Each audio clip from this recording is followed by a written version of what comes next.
मगर लाडले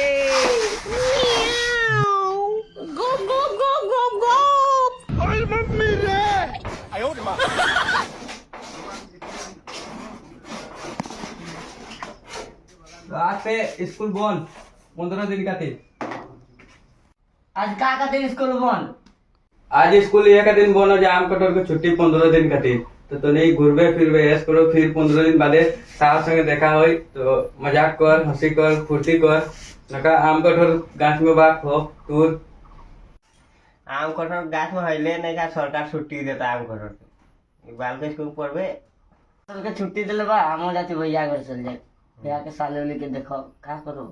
आम कटोर के छुट्टी तो दिले बा बाल ना स्कूल में हम चल जाए बेंगलोर स्कूल में पढ़ के पटना पे लाजा बनेगा बाल ना स्कूल में बाल भैया घर का करो हम बेंगलोर आम कटोर के छुट्टी हम आवे नहीं के काटले नहीं के का करो भैया चल जाए तो नहीं ठीक बा 15 दिन बादे ये काहे ना आए बे का भाई पर मैं 280 रुपया हाजरी स्कूल तो बंद भैया को जाती रे जाती आऊ घरे जाती ना करो यो में का यार एको छुट्टी मना ले कच्चा यार छात्रों पढ़ाइयों के लाभ नहीं बरो